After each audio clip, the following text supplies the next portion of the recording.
All right, hey guys, welcome back. Another news feed here for you. Don't forget, I post 1, 2, 3 videos every single day. Hit the subscribe button. Hit the join if you want access to my videos before everybody else does. That's the only benefit to it, is the fact that I bulk upload videos 4, 6, 8, 10 sometimes at a time. You get to see those even sometimes a week or two before they publish. But all that info is below for you. This one, kicking it off. Toyota salesman says car dealerships are intentionally keeping free spare items from buyers' replacement costs of $1,000. Pretty interesting. It grabbed my attention, so I dove into it, read it, and read it. This TikTok user here shows it. What he's going to do is he's going to be at a Toyota dealership, and he's basically going to flip over a bunch of boxes. These are all of your keys. These are your keys to your Toyotas that they tell you they only give you one key for and say they'll mail you the other one, or they'll try to find it, or they don't have it available right now. Well, these are it. Okay, and apparently, according to this guy, he says there were thousands of spare key fobs in the back room of the dealership. To prove himself, the user showed what he claimed in the back room of a Toyota dealership. On a desk were several keys that he claimed all belonged to cars that had already been sold. What happens when a salesperson won't do their job and check for the spare key for the customer? He says, thousands of key fobs appearing to belong to Toyotas were seen in several boxes on the desk. We end up with thousands and thousands and thousands of dollars worth of keys, he said in a clip. The man even held up a key for a 2024 Toyota RAV4 Limited. He claims this was the result of salespeople forgetting to check if there's another key, or they just didn't want to check. This is pretty crazy.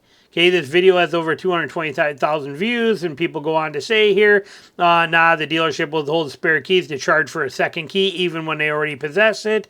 Could possibly it. Third person says nearly walked away from the purchase after the dealership told me it cost me $450 to get a spare key.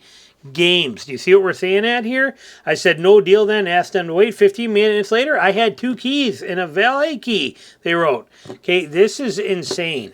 This is just getting stupid, these kind of games. And I don't think it's just Toyota. I think there's a lot of them play this game. But Toyota is definitely the one we hear in the news all the time about how, people can't get their second key. They're only giving them one key fob because of shortages. Well, apparently, here's boxes and boxes of boxes at this dealership where your shortage spare key is that there are a lot of people are paying for to go get other ones. Go figure that out. Now, I don't think he says what dealership this is, obviously, but pretty interesting. Just goes to show you. And, I love how he words this here. He says here, what happens when a salesperson won't do their job and check for a spare key for the customer? For sure. That's exactly what it is. Okay, it's not when they forget to, wherever he said that in here, where they forget to, he said. I can't believe that. Right here. He claimed a result of a salesperson forgetting to check if there was another key. No, they definitely didn't want to check, and it's a game, and it's a disgusting one, and it comes at our expense. I mean, who today doesn't have 2 key fobs? One for husband, one for wife, whatever the case is. This is stupid. This is just straight up stupid. Total stupidity. Moving on from there, here we go right here. Toyota making a tariff move customers are going to hate, but they're calling it non-tariff. The auto industry top executives have said they're in close contact with the White House and have even praised the president and his White House team for hearing their concerns. However, it is clear that Trump's interest in protecting the auto industry's bottom line is minimal. Of course not. He's interested in protecting us, the people, not the big automotive manufacturers. Protecting us, the people. At least that's what his tariffs are supposed to do. Bring jobs back, keep things here. I don't care how you are political or how you think about it. That's what I read his intentions as being. Ford, Stellantis, General Motors, American Big Three automakers have all said that Trump's tariffs will cost them billions to bring their stuff home. And they'll have to put their guidance due to lack of visibility. Trump has also made it clear to every industry that he doesn't want prices to increase, even going as far as to tell companies like Walmart to just eat the tariffs. So every time the auto industry has been observed raising prices in recent months, it has denied that it has anything to do with tariffs. Okay, this is crazy. Others, like Mazda, have indeed eaten tariffs, with the Japanese automaker sending a letter to its U.S. dealership informing them that it would not raise the sticker price or tack on import fees for any vehicles already on dealership lots or that will be coming in before May 1st. Toyota is the latest Japanese automaker to make a price move, but it wasn't blaming the move on tariffs. Toyota's got their vehicles, blah, blah, blah. It says right here on June 21st, Toyota said that its price for several Toyota and Lexus brand vehicles will raise by an average of $270 and $208 respectively starting in July, according to an email seen by Bloomberg. While the price increase could be seen as a response to 25% duty Trump had placed on the auto imports, Toyota insists that the move is just part of its regular price review process. In April, fellow Japanese automaker Mitsubishi said it would hold its vehicles in port for the unforeseeable future instead of offloading them and being forced to pay the duties. Pretty interesting, too. We have sufficient stock on the ground at dealers for the moment, no impact to customer choice.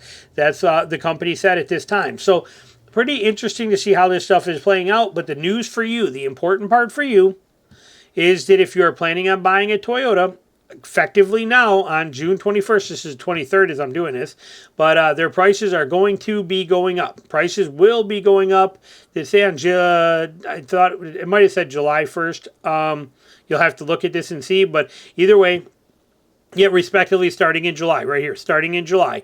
But they're going to go up $270 to $208 on your new one. So if you're planning on buying one, you might want to jump on it before July, before this price increases on there. Next one right here, okay, Diesel Army. Diesel Army is talking about here, they caught my attention. Expert warns of major flaws in Ford and GM 10-speed transmissions. Then we see who the video is. This is our good friend right here, the Car Guy Online. This is his video. You probably have seen this. If you follow me, most of you guys probably follow him, and you have watched this video. If you have not, go look at it. You can see it on the Car Guy Online's channel. It's right here, the Car Guy Online. And he did an interview with Nate from Next Gen. He's done a couple of them on here. And it's very interesting articles. There's not really a whole lot more to say on here other than the summary here below. Nate explains that while the Ford and GM 10-speed transmissions are internal, have some internal differences, like Ford using different valve body designs for column shifters versus push-button systems. Didn't know that. GM using complex magnetic manual valves. Their core functions are largely the same. Big share problems lies in the factory separator plates. We invented our own separator plates because we got bit in the rear end, he says, and we found out very quickly that the separator plates from the factory are not good. Nate sells kits for this and new valve bodies and all kinds of stuff for this. It is worth going over and reading this. He says, in contrast, Nate feels that Ford has fewer public complaints because they can often supply parts faster, partly due to having their own transmission plant in Livonia, Michigan. He argues that Ford parts have the same quality issues, but at least you can get one, where GM ones, you got to wait a long time. That's a big problem here. His strongest criticism, however, is reserved for the major safety flaw he has identified within the Ford units. He stated that the transmission goes forward and then you can put it into reverse under certain conditions. Goes forward when you put it in reverse in certain conditions. Sorry. He frames this as an extreme danger, describing a scenario where a driver could run over their own children in a driveway. Calling it another example of Ford being more worried about the shareholders than the consumers, in my opinion. Point is, go watch this video, okay? Here's the Car Guy Online right here. Here's Nate. Definitely worth it. Pop over there, check it out, see what you think. You will definitely learn a lot. If you own a Ford or a Chevy, it is worth watching. So, questions, comments, put them below. Thanks for watching.